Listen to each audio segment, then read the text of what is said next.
ចំណីអាហារពិតជាសំខាន់ណាស់សម្រាប់មនុស្សទូទៅហើយបើសិនបើយើងរាល់ថ្ងៃនេះគឺរស់ដោយសារអាហារ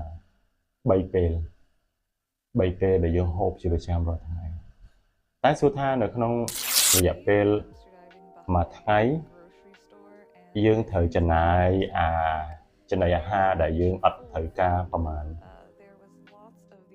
រាប់លានចំណែកគឺច្រើនលើសលប់មែនតើបើប្រម៉ូនៅជុំវិញពិភពលោកយើងអាចឲ្យចំណីអាហារហ្នឹងទៅអ្នកអត់ឃ្លាននៅតំបន់អាហ្វ្រិកបានតែវាមិនងាយដូចយើងគិតទេវាឆ្ងាយមែនតើប៉ុន្តែការវិចប់ខាតដឹកជញ្ជូនហ្នឹងគឺវាអត់អាចគ្រប់គ្រងអាហារទាំងអស់ហ្នឹងបានទេទាំង A+ ទាំងគ្រប់គ្នាយ៉ាងហើយនៅក្នុងមួយចានដែលយើងញ៉ាំយើងក៏ត្រូវចំណាយអាហារហ្នឹងបាយ 4-10 គ្រាប់ឬក៏ម្ហូបអាហារតិចតួចដែលយើងសល់នៅក្នុងចានវាជាបំផុតទេព្យាយាមទម្លាប់មួយគឺទម្លាប់ញ៉ាំកុំឲ្យសល់អញ្ចឹងដួសបាយមកបន្តិចមកដាក់នៅលើចានរបស់យើងញ៉ាំអស់ហើយចាំយើងថែមទៀតអាហ្នឹងទើបយើងជាអ្នកដែលសំចៃសម្រាប់អាហារចង់អ្នកណាគេថាអីថាទៅបើយើងលោភយើងដាក់មួយចានមួយក្បឿងតែម្ដងបើយើងញ៉ាំអត់អស់វាស្ដាយងាកទៅកាន់ប្រទេសហ្វីលីពីនគឺប្រទេសបើនិយាយទៅនៅអាស៊ីអាគ្នេយ៍របស់យើងក៏ជាប្រទេសខ្វាន់បើដែរតែនៅតែមានអ្នកអន់ថយសម្បូរដោយស្លាំសំណងអធិបតេយ្យគំនរសម្រាមចឹងហើយប្រជាជនដែលនៅគំនរសម្រាមទាំងអស់ហ្នឹងគាត់មិនអាចចំណាយលុយទៅទិញអាហារបានគ្រប់គ្រាន់ទេដូច្នេះហើយពួកគាត់ត្រូវប្រមូលកាកសំណល់ពីតាមភោជនីយដ្ឋាននានាដើម្បីយកមកច្នៃធ្វើជាអាហារសម្រាប់ទទួលទានលោកអ្នកប្រកាសជានិយាយទៅហ្នឹងគឺវាគួរឲ្យខ្ពើមមែនទែន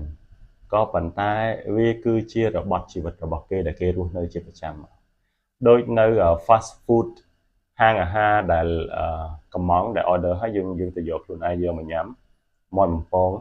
គឺប្រជាជននៅតំបន់ស្លាំណានៅតំបន់ដែលអន់ថយនៅក្នុងទីក្រុងម៉ានីលឬក៏ម៉ានីឡាហ្នឹងគាត់ទៅប្រមូលយកសាច់មាន់ដែលគេសល់ពីអ្នកបរិភោគហ្នឹងគេចាក់ចូលទៅកន្លែងមិនថាធុងសម្រាមទេគឺចាក់ចូលទៅក្នុងធុងមួយហ្នឹងគាត់ទៅប្រមូលយករបស់ទាំងអស់ហ្នឹងមកលាងឲ្យស្អាតមកលាងទឹកលាងឲ្យស្អាតហើយគាត់បេះសាច់បេះឆ្អឹងហ្នឹងយកមកឆាជាថ្មីម្ដងទៀតហើយយកទៅលក់ឲ្យអតិថិជនរបស់គាត់ដែលជាអ្នកដែលរស់នៅជិតខាងរបស់គាត់ហ្នឹងឯងសួរតែគេហូបបានដែរទេគេហូបបានដោយមិនរើសអើងចំពោះអាហារទាំងអស់ហ្នឹងទេវាអត់មានអីដែលគេធ្វើអត់បានទេនៅពេលដែលយើងខ្សត់ខ្លាំងមែនទែនយើងឃើញបរិសម្នាក់ដើរទៅធុងសម្រាមហើយរើសយកទឹកអំពៅដែលគេបោះចោលយកមកបើគ្រុក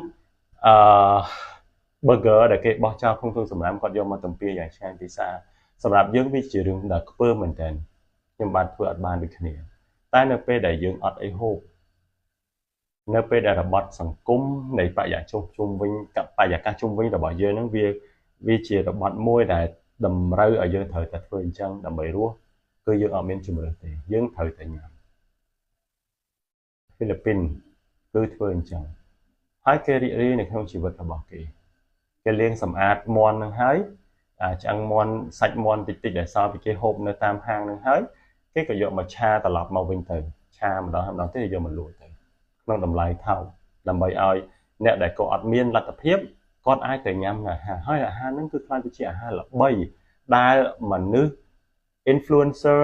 អ្នក review មុខម្ហូបនាំគ្នាសម្រុកទៅដើម្បីញ៉ាំអាហារហ្នឹងថាតើវារសជាតិយ៉ាងម៉េចវាអត់មានអីផងរសជាតិដូចតែគេដូចតែឯងដូចតែអ្នកដែលគាត់ញ៉ាំនៅក្នុងហាងដូចគ្នាអញ្ចឹងដាក់គ្រឿងដាក់អីហើយវាធម្មតាដែលមិនបាច់គិតថាប្រភពអាហារហ្នឹងវាមកពីធុងសម្រាមឬក៏យ៉ាងម៉េចទេវាអត់មានជម្រើសបើយើងអត់ញ៉ាំអាហ្នឹងធ្វើម៉េចទៅយើងអាចរស់បានបើពួកគាត់អត់មានលុយដើម្បីទៅទិញអាហារដែលល្អសម្រាប់ហូបរបត់ជីវិតរបស់គេទៅបែបហ្នឹងហើយបងប្អូនយើងទៅកែខៃអត់បានយើងមើលទៅគ គឺជីវិតរបស់មនុស្សវាផ្សេងគ្នាដូចប្រហុករបស់យើងអញ្ចឹងណាយើងស្អុយតែពេលដែលញ៉ាំទៅឆ្ងាញ់វាមិនចឹងអ្នកផ្សេងគេអត់ចេះញ៉ាំដូចយើងទេគេថាយើងក៏ញ៉ាំក្រិចម្ល៉េះយើងក៏ថាគេក៏ញ៉ាំក្រិចដូចគ្នាក៏ប៉ុន្តែគេក៏ញ៉ាំរបស់គេយ៉ាងឆ្ងាញ់ពិសាដូចនៅប្រទេសឥណ្ឌាយើងឃើញប្រជាជនឥណ្ឌាម្ហូបអាហាររបស់គេមួយចំនួននៅតាមផ្លូវ street food របស់គេហ្នឹងវាអត់គួរឲ្យញ៉ាំក៏ប៉ុន្តែពួកគេរស់បែបហ្នឹងតាំងពីដើមមកហើយគេញ៉ាំប្រើដៃមកតាំងពីដើមមកហើយយើងទៅកែខៃទៅគេមិនការបើមនុស្សអ្នកមានឋានៈទៅគេអាចមានទឹកលាងដៃមុនពេលញ៉ាំអាហារតែបើអ្នកធម្មតាក៏អត់មានពេលទៅលាងអាហារទេអត់ទៅលាងដៃទេដើម្បីហូបអាហារគាត់ទៅយកអាហារហ្នឹងមកញ៉ាំទៅធ្វើទៅនេះទៅជូតខោជូតអីជូតសក់អីពីមុនមកក៏យើងមានអញ្ចឹងដូចគ្នាដែរអញ្ចឹងបែបផែននៃការរស់នៅវាខុសគ្នារបៀបអញ្ចឹងយើងអាចទៅមើលបំណាំគេណាដូចប្រាប់មិញយើងប្រៀបធៀបជាមួយប្រហុករបស់យើងគិតថាប្រហុករបស់យើងគឺធ្វើវាក្លិនស្អុយយើងញ៉ាំបានតែហេតុអីបានជាប្រជាជននៅទីនោះនៅហ្វីលីពីនគេញ៉ាំម្ហូបអាហារដែលសល់ពីគេនឹងអត់បានវាដូចគ្នាអញ្ចឹងអត់ដូចនៅជ្រុងមួយរបស់អឺរ៉ុបឯផ្លេចចាំមិនបានប្រទេសណាទេដែលគេទុកសាច់នឹងឡើងដុះតកៅសិតតែតកៅចេញមកតែគេជាពីលើចេញមកវាសាច់ក្រហមនៅខាងក្នុងសាច់ខ្លះគេតម្កល់ទុកឡើងមួយឆ្នាំពីរឆ្នាំក៏មានដែរហើយក៏យកមកចិត្តញ៉ាំចិត្តញ៉ាំវិញទៅដោយជំរះចោលអាតកៅនឹងចេញមកគឺញ៉ាំបានអញ្ចឹងវារបៀបអញ្ចឹងដូចគ្នាដែរប្រហុកយើងក៏មានតកៅហើយឆ្ងាញ់តែយើងញ៉ាំវាជា probiotic វាជាជួយដល់សុខភាពរបស់យើងដែរយើងផ្ទាប់ជាមួយអាហារអីចឹងទៅអញ្ចឹងយើងអាចទៅមើលបំណាំទៅលើអាហាររបស់គេបានទេបងប្អូនណាយើងរស់នៅបែបយើងគេរស់នៅបែបគេបើគេរស់នៅបានអូខេឲ្យគេរស់នៅបន្តទៅទៀតទៅតែប៉ុណ្្នឹងឯងតែសំខាន់គឺម្ហូបហ្នឹងវាត្រូវបានពិភពលោកទៅ review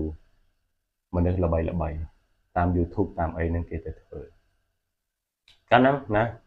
វាជារឿងប្លែកៗរបស់ពិភពលោកវាជារបត់នៃការរស់នៅរបស់ប្រជាជនគេណាបងប្អូន